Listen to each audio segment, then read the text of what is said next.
Adrian, a question in English, please. There is of course a lot of pressure on 16-year-old Lamine Yamal before the semifinals. Do you think there's any reason to worry about the psychological effects this kind of pressure and this kind of match can have on a 16-year-old? Bon, on a vu que c'était un joueur. On a vu que c'était un joueur qui savait très bien gérer la pression, qui a beaucoup de qualité, qui est capable de jouer aussi bien en club que là dans un tournoi majeur. Voilà, comme il sait le faire avec ses qualités, sans pression. Après, c'est toujours bien sûr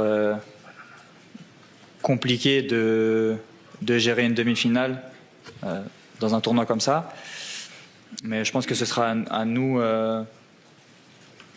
de lui mettre la pression surtout, voilà, d'être là, de lui montrer que de ne pas le laisser dans le confort et que pour pouvoir jouer une finale d'Euro, il faudra en faire bien plus que ce qu'il a fait jusqu'à présent. Il y a des deux petites questions autour de l'équipe d'Espagne. Comment tu juges l'évolution depuis du jeu de cette équipe depuis que De La Fuente a remplacé Luis Enrique? Ça semble être évidemment beaucoup plus rapide. Et est-ce que la clé du match demain, tu penses qu'elle sera plus sur les ailes avec ces deux ailiers qui crèvent l'écran à l'Euro, Williams et Yamal, ou plutôt dans le corps de jeu avec ces trois milieux de terrain que tu connais bien aussi? Merci.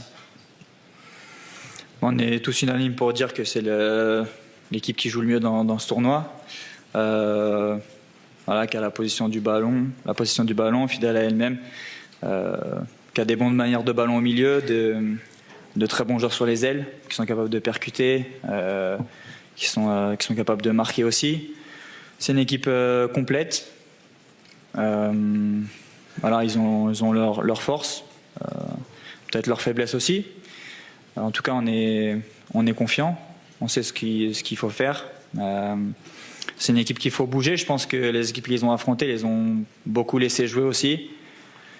On verra comment ils nous affronteront aussi demain, parce que on sait que les équipes, quand elles jouent l'équipe de France, elles ont tendance parfois aussi un peu à changer leur jeu, à se dénaturer. Donc on verra. Je pense que c'est aussi quelque chose à prendre en compte.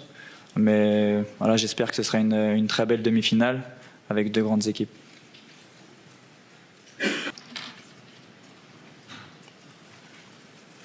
On termine avec deux questions. Fabrice Lamperti de la Provence et Philippe Sansfourche d'RTL. Adrien, bonjour, sur ta droite. Oui. Tu parlais des tirs au but tout à l'heure. Théo a marqué le dernier qui vous qualifie. On l'a vu aussi signer un retour décisif contre la Belgique sur Carrasco.